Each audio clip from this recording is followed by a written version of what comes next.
우리가 늘 기도를 하면서 가끔 생각나는 글이 세계제 2차 대전 때 강제 수용, 노동 수용소죠. 아우슈비츠 체험을 자기가 살아나서 이제 그걸 글로 썼는데, 프리모 레비라는 사람 이탈리아인데 유태계 이탈리아 작가고 또 화학자더라고요. 이분이 쓴 책 중에 하나가 이것이 인간인가라는 책이 있죠. 우리나라말로도 번역이 돼서 나왔는데, 그 책에 보면은 이제 우리가 일상적으로 사는 기도에 대해서 많은 생각을 하게 만들어 줍니다.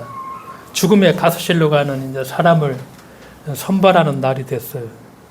그날은 이제 원래는 이제 나이 많은 순서대로 이게 이제 착착착착 가게 돼 있는데, 이게 독일의 젊은 장교가 실수를 해서 그 쿤이라는 노인이 있었는데, 이 노인이 거기에서 이제 이 선발에서 제외가 됐어요. 대신 이제 젊은 22살의 베포라는 청년이 뽑히게 됐어요. 선발에서 제외됐지. 이제 숙소로 돌아온 쿤이 이제 침대에서 머리에 모자를 쓰고 막 상체를 막 거칠게 흔들어내면서 막 큰 소리로 기도를 하고 있어요. 무슨 기도를 하고 있나? 이 작가가 기도 소리를 들어보니까 자신이 선발되지 않은 것에 대해서 정말 하나님께 감사하는 기도를 드렸는데, 문제는 바로 그 옆 침대가 그 베포의 침대예요. 베포가 있는. 쿤은 옆 침대의 그리스도인인 20살 베포가 내일 모레 자기 대신 가스실로 끌려가게 되었다는 것을 알게 모르는 것처럼 막 하나님께 큰 통성으로 감사 기도를 하고 있어요. 장면에 보니까 베포는 아무 말이 없이 침대에 누워 아무 생각도 하지 않은 채 작은 전등만 뚫어지게 쳐다보고 있었고, 내일 모레 가스실로 끌려가는 이제 큰 노인 대신 그 처참한 마지막 삶을 생각하면서 작은 전등만 뚫어지게 쳐다보면서 서 있고, 그런데 늙은 쿤은 전혀 그 베포는 아랑곳하지 않고 감사의 통성 기도를 해대고 있고, 프리모 레비가 이 광경을 보고서 이렇게 말을 합니다. 내가 만약에 신이라면은 쿤의 기도를 땅에 그냥 내동댕이 쳤을 것이다. 책에 보니까 그렇게 기록을 하고 있습니다. 근데 왜 이런 얘기가 생각을 하게 만드냐면은, 늙은 쿤의 기도가 어쩌면 우리가 늘 우리가 드리는 기도일지 모른다는 것입니다. 세계에서 제일 많이 기도하는 나라가 한국교회죠. 매일 새벽 기도 있는 날에 한국분이 없죠. 다른 나라 가면 전혀 이상하게 생각합니다. 어떻게 매일 새벽에 기도를 할 수 있는가? 그것도 모자라 수요, 금요, 철야, 속회, 말할 것도 없어요. 요즘에는 또 하루 더 잡아서 이제 성경 공부까지. 그리고 교회를 조금만 오래 다니면 다 입에 뱄어요. 그냥 매사에. 우리는 뭐라고 얘기하죠? 그저 주여. 이렇게 해도 주여. 저렇게 입에 뱄어 그냥 막. 일종의 기도죠. 주여 주여. 근데 우리가 이렇게 기도를 많이 한다고 하는데 어떤 기도를 할까? 조금만 생각해 보면은, 내가 드린 감사의 기도가 다른 사람에게는 원망의 기도일지 모르죠. 가장 간단한 거죠. 우리 아들은 붙었어. 하나는 떨어졌어. 감사합니다. 이 기도가 나한테는 감사하지만, 우리가 그냥 평범하게 우리는 그냥 하지만 옆에 있는 누구는 떨어졌고 원망스럽죠. 그렇죠. 내가 바라는 것이 다른 사람에게는 가장 원하지 않는 것인지도 모르죠. 역겨운 기도죠. 한쪽에 피해 이제 홍수가 나기 시작하죠. 자연재해로 가뭄이 얼마나 들기 시작합니까? 다 죽겠다고 와서 하는데 아무 피해가 없어. 그러니까 하나님이 우리만 지켜주셨어. 감사합니다. 50도가 돼서 옆방에 예를 들어서 여기는 50도가 돼서 막 더워 죽겠다고 난리인데 나만 시원히, 나는 한 15도 20도가 된 이런 날씨를 주어서 감사합니다. 우리가 이런 기도를 그냥 아무 생각 없이, 나는 피해 없으니까 하나님 감사합니다. 감사합니다. 이렇게 우리의 기도가 이런 기도가 아닐까? 왜 이런 기도가 나오는가? 지독기도, 이기적이고 역겨운 기도에 너무나 우리가 익숙해 있어. 그래, 기도하라고 하면 벌써 이 기도부터 나와. 그냥 성찰은 아무것도 없이 그냥 하라고 하니까 그냥 그걸 무비판적으로 받아들여서 내가 하면은 옆쪽에 있는 사람은 어떻게 될까? 이 상황을 좀 고려해서 우리가 깊이 생각하면서 기도를 해야 되는데 그냥 아무 생각 없이 하는 기도가, 그러니까 기도 한마디를 할 적에도 우리가 얼마나 성찰하고 생각하면서 기도해야 되는가. 야, 주여 주여 해라. 우리는 그런 훈련만 받았어요. 저도 교회에 가면 그냥 아무 생각도 안 하고 그러면 뭐부터 시작해? 주여 삼창부터 시작하는 거예요.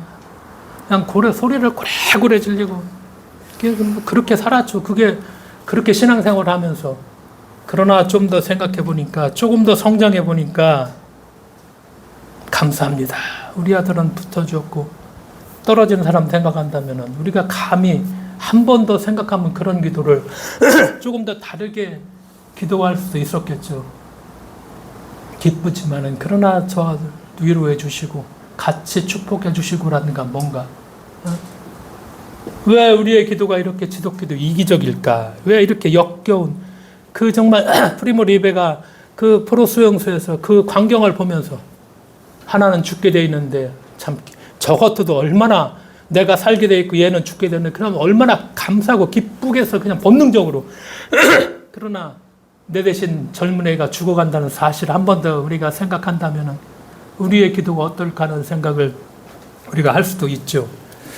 일상의 삶에서 일상의 나의 기도가 어떤가를 생각해 보면서 일상의 삶이라는 거 참 쉽지 않죠.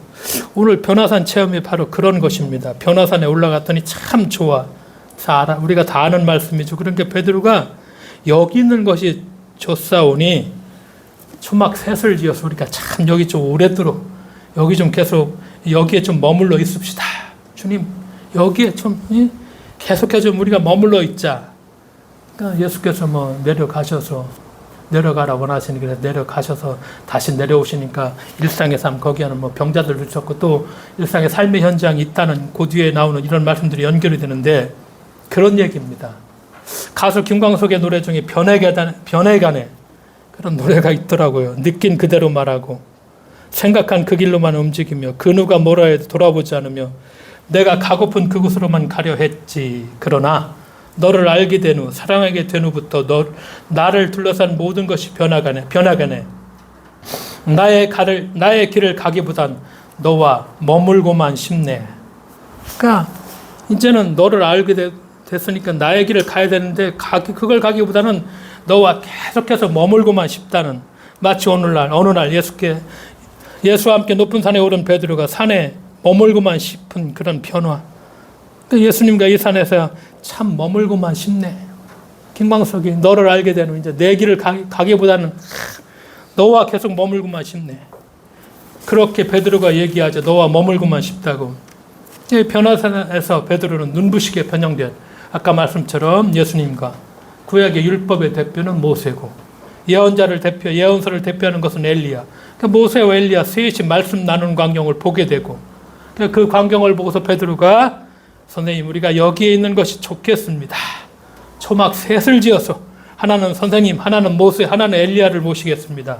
유대인들에게는 귀한 손님이 오면은 자신들이 쓰는 거처와 구분되는 특별한 초막을 지어서 모시는 그런 풍습이 있었기 때문에 베드로가 그런 제안을 합니다. 우리가 살다 보면 그렇죠. 특히 6월 달부터 이제 정말 무더위, 정말 6, 7, 8, 9월 달까지 가야 되나? 1년 중에 참 힘겨운 이런 나날들을 보내야 되는데 우리가 살다 보면 사람, 또 어떤 사건, 장소, 물건 등 나를 바꾸는 만남의 경험이 일어나죠. 아까 권사님 얘기하시기를 야유회 갔더니 정말 아름다운 풍경이 있으니까 거기에서 정말 짧은 시간, 하루가 아니라 여기가 좋사오니 계속 머물고만 싶다는 말씀처럼. 그런데 우리가 다시 돌아와야 되고 다시 돌아와 부딪힐 일상은 힘들고 피곤하고 지치게 되고, 그러니까 일상이라는 삶의 현실은 누구에게나 그리 녹록하지 않고 날마다 반복하는 이 생활은 참 힘들고, 특별히 이제 무더운 여름 계속되는 이런 참 하루하루. 그래서 이 말씀을 생각하면서 어떻게 우리가 이 일상을 잘 좀 살아볼 수 있나. 제가 비법을 갖고 있는 건 아니고 어떻게 같이 생각해 보면서 이 무더운 우리들의 일상을 좀 그래도 우리가 좀 즐겁고 행복하게 지낼 수 있는 그런 것들은 없을까? 베드로를 우리가 한번 베드로의 입장에서 생각해 보면 그게 다 이해가 되죠. 왜?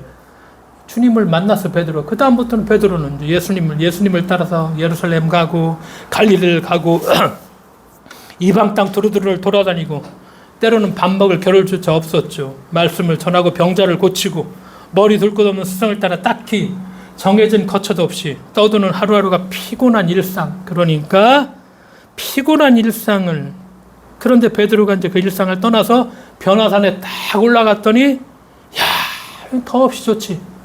그러니까 여기가 좋사오니. 그러나 아무리 좋다 해도 계속 거기에 머물 수가 없죠. 다시 산 아래로 내려와야 되고, 왜? 일상의 삶이 터져내기 때문에 다시 일상으로 내려와야 하고, 그러기 때문에 우리의 일상은, 우리의 신앙도 마찬가지죠. 일상의 신앙이죠. 뭐 변화산 위의 신앙이 아니고 어떤 딱 저 구름 위의 신앙이 아니고 산에서 내려와 우리가 일상의 삶을 살아갈 수뿐이 없고, 그 우리가 사는 일상의 삶은 다양한 아픔이 있고 예기치 않은 문제가 끊임없이 또 발생이 되고 여러 갈등과 다툼이 그렇게 계속해서 상존하는 그런 우리들의 삶의 터전이죠. 그래서 우리도 베드로처럼 일상으로부터 탈출, 일탈을 꿈꾸죠.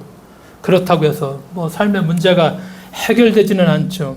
일상을 받아들이고 끌어안으며 오늘도 우리가 살아가죠. 그렇게 오늘도 우리는 우리들의 일상을 살아가고 있습니다. 전도서 11장 4절에 바람이 그치기를 기다리는 자는 씨를 뿌리지 못한다. 구름이 거치기를 기다리다가는 거두어들이지 못한다. 삶의 엄정함을 나타내는 말씀입니다. 아무리 어렵고 난감해도 일상의 삶은 계속되어야 한다. 그 말씀이죠. 우리가 사람들의 일상의 삶을 살아가면서 뭐 근심, 걱정이 없는 그런 참 꿈을 참 많이 꾸죠. 그래서 유토피아라는 말, 우리들의 유토피아, 샹그릴라, 엘도라도, 뭐 엘리시온, 뭐 동양적으로 표현하면 무릉도원, 낙원에 대한 꿈은 그만큼 삶이 힘겹다는 그런 어떤 반응이죠. 그러나 우리가 태어남이 숨은 죽음이 있고 뭐 빛이 있다면 그늘이 있는 것처럼 근심과 걱정, 이것은 또한 기쁨의 다른 짝이기도 합니다. 그러기 때문에 우리는 그 양극 사이에서 오늘도 우리는 살아가고 있죠. 이럴 때마다 엔토 슈자쿠의 침묵에 비해 딱 한 구절이 참 가슴에 꽂힙니다. 사람들이 이렇듯 슬픈데 주님, 바다는 너무나 푸르기만 합니다. 이건 하나를 읽고서 우리는 이렇게 슬픈데, 사람들은 다 이렇게 슬픈데 주님, 바다는 너무나 푸르기만 합니다. 엔토 슈자쿠의 이 침묵에 비해 한 구절. 우리의 삶은 이런데 주님, 바다는 너무나 푸르기만 합니다. 무심한 자연은 도무지 우리가 겪고 있는 일에는 관심이 없는 것 같죠. 그러나 좀 더 깊이 생각해 보면 그런 무심함이 오히려 고마울 수가 있습니다. 왜냐하면 우리 삶을 냉철하게 바라보도록 우리를 그렇게 또 해주죠. 사람들은 사는 일이 영 심드름하고 권태감이 밀려올 때면 무슨 좋은 일이 없나 하고서 주위를 기웃거리죠. 시편 89편 15절에서 시인은 이렇게 얘기하죠. 축제의 함성을 외칠 줄 아는 백성은 복이 있다. 축제, 잔치의 함성을 외칠 줄 아는 백성은 복이 있다. 인생이라는 거, 일상을 즐겁게 사는 방법 가운데 하나가 작은 일에 함께 기뻐하고 또 경축하는 일을 만드는 것, 함께 즐거워한다는 것. 예수님이 하나님 나라를 설명하면서 이런 비유를 하나 하죠. 잃어버렸던 드라크마를 다시 찾은 그 여인의 이야기를 들려줍니다.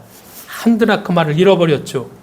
여인이 그걸 찾으려고 집을 밝혀 온 집안을 다 쓸어보기도 하고 한 드라크마를 찾을 때까지 샅샅이 다 뒤지고 찾다가 마침내 그걸 찾아내죠.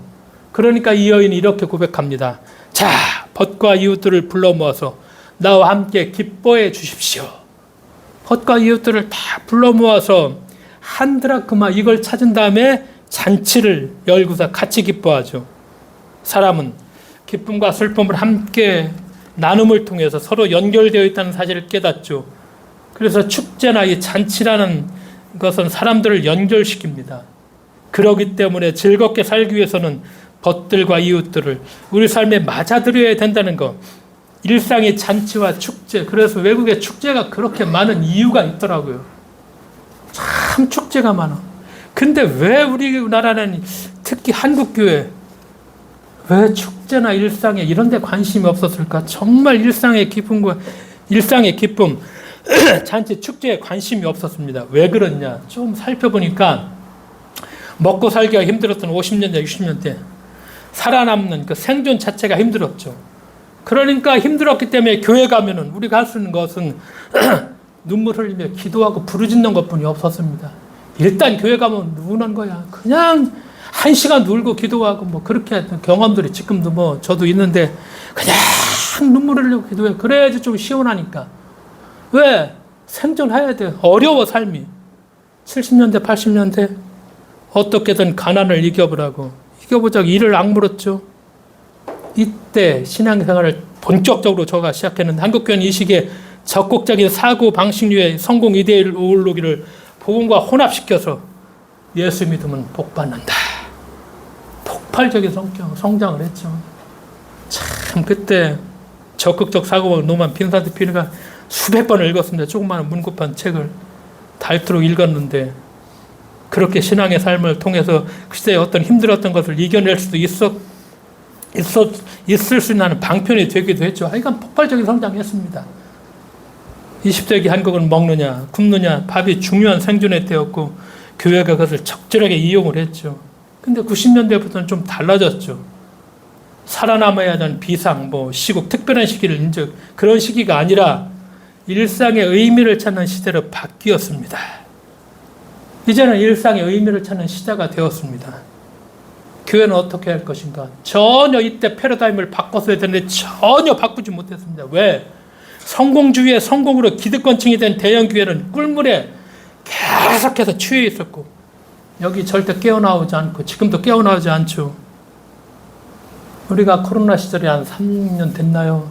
그때 한번 교회를 되돌아볼 수 있는 그런 기회가 됐습니다. 그래서 새롭게 신학이라든가 교회에 대한 어떤 반성이라든가 어떤 새로운 움직임 좀 달라지려고 했는데 전혀 달라지지 않았습니다.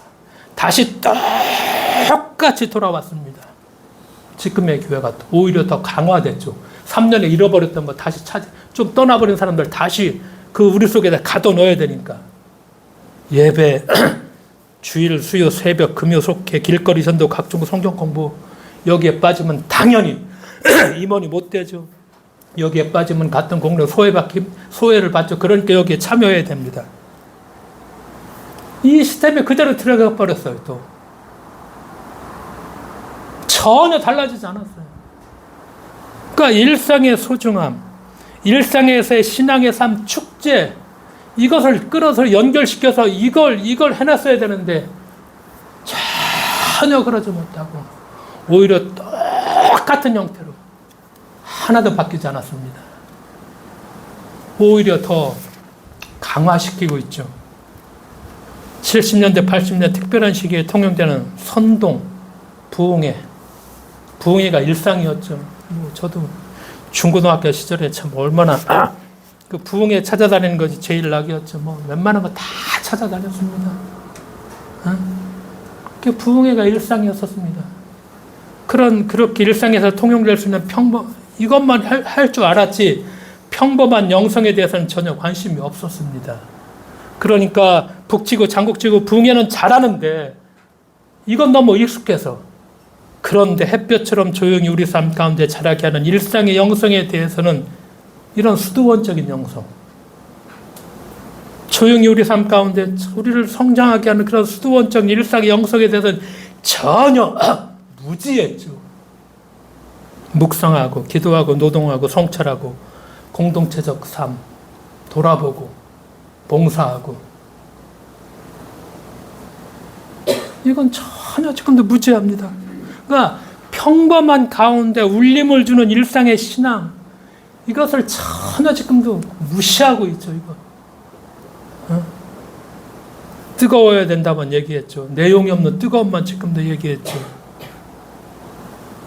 그러니까 일상의 축제가 되어자고, 이렇게 우리가 어떤 권태로운 일상 속에서 어떻게 우리가 좀 더 활기차게 살아갈 수 있나를, 그렇죠, 이런 일상의 어떤 즐거움들을 우리가 같이 얘기하고, 이런 문제들에서 교회에서 관심을 갖고, 이런 것들을 좀 더 같이 나눴어야 되는데, 이런 것들은 우습게 생각하죠. 지금 우습게 생각했죠. 우리에게, 또 우리 자신에게 그럼 물어봐야 됩니다. 우리들이 왜 우리의 일생을 잔칫날로 경험하지 못하는가? 또 그 까닭은 무엇인가? 이제 우리는 구조적인 문제를 좀 떠나서 그럼 개인적인 우리의 문제를 한번 좀 짚어보자는 것입니다. 왜 그럴까? 왜 우리의 삶을 이 축제로, 이 잔칫날로 만들지 못할까? 욕망이 상향 평준화되었기 때문이다. 이런 생각이 저는 들었습니다. 자본주의 체제는 끝없는 불만을 만들어냅니다. 자족하며 살지 못하도록 만든다는 말이죠. 자본주의의 적이 무엇일까? 무엇입니까? 자본주의의 적이 무엇인가? 자족하는 사람입니다. 이게 적입니다. 자족하는 사람. 자본주의의 적은 자족하는 사람입니다. 사람들은 다른 이들의 평가나 시선에 예민합니다. 그래서 자신을 꾸미는 일에 시간과 돈을 참 많이 들이죠. 무시당하고 싶지 않다는 무의식적 바람 때문인지는 모르겠죠. 그럴 수도 있을 것입니다. 그런데 그런 일에 치중할수록 그의 눈에 보이는 것은 자기보다 더 많은 것을 누리며 사는 사람들이 자꾸 보이기 시작하죠. 그 무한 경쟁의 굴레에 갇히는 순간 만족감은 자취를 감추고 결핍감이라는 것이 확고하게 우리 의식을 사로잡죠. 이것이 습관이 되어버리면 이것이 그냥 일상의 삶이 되어버리죠. 이것이 일상입니다. 다른 것이 아니라 이것이 일상이 그냥 되어버려. 이전에 비해서 우리가 많은 것을 누리고 살면서도, 그러죠? 그래도 스스로 불행하다고 느끼는 까닭은 왜 그럴까? 이건 다른 사람들과 비교하는 비교의식 때문이죠. 다른 게 없죠. 먹을 수 있죠. 그렇죠. 그렇게 가난하지는 않죠. 입을 수 있는 거 있죠. 잠잘 수 있는 집도 있죠. 근데 행복하지 못하죠. 많은 심리학적으로 얘기할 수 있겠죠. 그러나 본질적인 것은 자본주의 체제에서 같이 사는, 비교하며 산다는 것, 이것이 내 의식 속에 있다는 것. 자존감이 낮은 사람일수록 인정욕구가 참 강합니다. 다른 이들의 애착에 지나치게 집착하죠. 자존심이 강한 사람은 상처도 잘 받고 치기심에 사로잡힐 때가 많죠. 자기가 합당한 대우를 받지 못한다고 느끼는 경우가 많죠. 어느 경우든 영혼은 자유롭지 못하죠. 허세만 조금 내려놓으면 삶이 조금은 가벼워지는데 그렇게 가볍게 살지 못하죠. 그게 우리들의 삶입니다. 그게 일상적인 우리가 살죠. 근데 혼자 사는 게 아니라 같이 살죠. 근데 사람이 함께 산다는 것은 아름다운 일이면서 동시에 힘든 일이죠. 왜냐? 누군가 내 곁에 있다는 사실이 어떤 때는 든든하게 느껴지지만 짐스럽게 느껴질 때도 있다는 것입니다. 왜? 사람은 누구나 감정의 기복을 겪습니다. 가족 간이라도 이것도 사정은 마찬가지죠. 보통 때는 다 너그럽게 받아주던 일도 어떤 때는 도저히 용납할 수가 없어 다툼이 빚어지기도 합니다. 그래서 어쩌면은 이 가족 간의 관계가 제일 어려운지도 모르는 일이 될 수 있습니다. 그게 우리의 일상의 삶이죠. 그렇게 우리가 일상을 살아가면서 우리가 살면서 우리는 많은 사람들을 만납니다. 곰곰 생각해 보면은 사사건건 분쟁을 일으키는 사람이 꼭 있죠. 그 사람은 왜 이렇게 분쟁만 일으킬까? 근데 또 분쟁을 그치게 하는 사람도 있고, 속에 화가 많은 사람일수록 분쟁을 일으킬 소지가 많죠. 그들은 자기들의 말이 경청되지 않는다고 속상해합니다. 자기들의 상처와 아픔을 사람들이 알아주지 않는다고 화를 내죠. 신앙을 가졌다는 우리가 그럼 일상의 삶에서 뭘 좀 어떻게 해볼 수 있나? 신앙을 가진 우리들은 품이 좀 넓은 사람이 되어야 될 거다. 그래서 하나만 제안을 한다면은 우리 교회 한 사람 한 사람들은 1cm만 품이 더 넓은 사람이 좀 돼보자. 이 품이, 내 품이 요 정도 됐다면 조금만 더 이 품이 더 넓은 사람. 누구나 다 이건 저한테도 해당되는 말이고 품이 조금만 더 넓은 사람이 돼보자. 신앙의 사람들이 바로 그런 사람들 아닌가. 다 누구나 다 아픔이 없겠으며 상처가 없겠는가. 다 상처가 있고 아픔이 있죠. 아픔과 상처를 노래로 바꾸는 건 우리가 신앙 고백을 한다면 이것이 믿음일 것입니다. 우리가 이런 신앙 고백에 참 무뎌질 때가 많이 있는데, 그렇죠? 내가 가지고 있는 아픔과 상처를 노래로 바꾸는 수 있다면, 우리가 그런 믿음을 가지고 있다면, 우리가 좀 그런 신앙의 훈련을 우리가 스스로 좀 그동안 교회를 이렇게 오래 다니고 우리가 좀 여기 이 체제 속에서 많이 있었다면 아픔과 상처를 이제는 좀 우리가 같이 노래를 좀 한번 바꿔볼 수 있는 18세기 유대교의 랍비는 코츠커가 한 말이 떠오릅니다. 슬픔에 잠겨있는 자에게는 세 가지 길이 있다. 사다리의 첫 단계에 서 있는 자는 운다. 보다 높은 단에 서 있는 자는 잠잠하다. 그러나 맨 윗단에 서 있는 자는 슬픔을 노래로 바꾼다. 우리는 몇 단계에 서 있을까요? 나는 몇 단계에 서 있을까?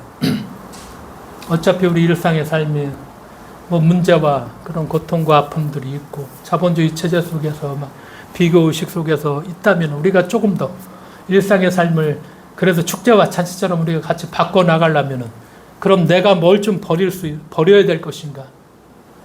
내가 뭘 좀 과감히 포기해야 될 것인가? 내가 나이가 들었음에도 뭐를 새롭게 좀 내가 좀 나를 키워나갈 것인가? 그렇죠? 슬픔과 고통을 노래로 바꾸는 믿음의 사람. 일생의 축제, 일생의 어떤 이런 것이 우리의 잔칫날이 되기 위해서 각자 한번 나는 무엇을 할 수 있나? 나는 무엇을 해낼 수 있나? 날씨가 더워지면서 저는 이 생각, 그럼 이 무리원 나날들 때때로 직장에도 안 가고 있는 우리 몇 사람들, 저도 안 가고 있고 제 아내도 안 가고 우리 박광선님도 바쁘겠지만 안 가고 여기 김봉환님도 안 가고 있고 또 안석진 권사님도 아직 안 가고 있죠. 가셔요 이제도 다시 출근하셔요. 출근하셔야죠.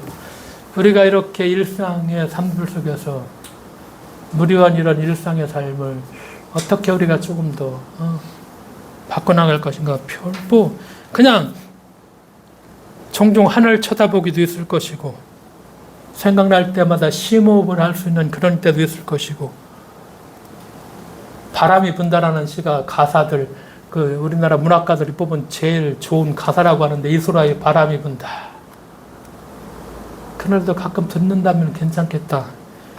이문수의 옛사랑 눈 감고 들어도 좀 괜찮겠다.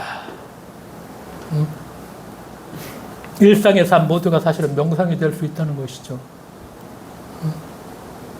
일상 속에서 조금 더 이건 참 구상 같은 시인은 뭐 삶의 신비를 볼 눈을 떴다고 하는데 저는 아직 거기까지 눈은 뜨지 못했는데 우리가 일상의 삶 속에서 삶의 신비를 볼 눈을 뜬다면은 예수께서 눈을 떠준 이유가 바로 이것인데 우리 보고 눈을 뜨라는 이유가 바로 이것이에요. 삶의 신비를 볼 수 있는 눈을 뜬다면은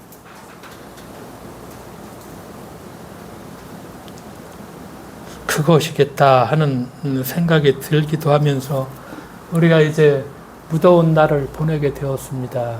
보니까 카이로 이집트 50도 오늘도 뉴스에 보니까 하나 뭐 아테네에서 카타르 도하러 오는 비행기 예산에서 뭐가 고장 30분 동안 막 서 있을 적에 30도가 넘어서 막 죽을 지경이었다는 얘기가 있고 아테네가 한 40도가 돼서 웬만한 관공서 이렇게 유원지 다 문을 닫았다고 그러는데 이런 뜨거운 여름날들을 우리가 보내게 될 적에 같이 이렇게 했더니 다음 주에도 일상의 삶에서 좀 더 행복할 수 있는 좀 더 같이 기쁨을 나눌 수 있는 그런 좋은 어떤 우리들의 삶에서 우리가 생각하지 못하는 것들이 같이 있다면은 같이 나누면서 우리의 일상의 삶들을 이 소중한 삶들을 작은 축제, 작은 잔치가 계속해서 연결되는 그런 복된 삶으로 갖고 나갈 수 있는 그런 우리 모두가 되어야만 하겠습니다. 기도하겠습니다. 하나님 아버지 감사드립니다.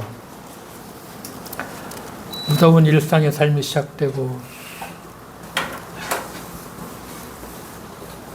나에게만 사로잡혀서 우리가 다른 고통과 아픔을 잘 보지 못하고 있는 그런 어리석은 내가 아닌지를 먼저 돌아보며 일상의 삶을 우리가 죽게도 쉬는 날들을 축제의 날들로 바꿔나갈 수 있도록 주님 우리를 깨우쳐 주시고 우리를 이끌어 주시고 우리를 일으켜 세워 주실 것을 믿으며 예수님의 이름으로 기도드리옵나이다. 아멘.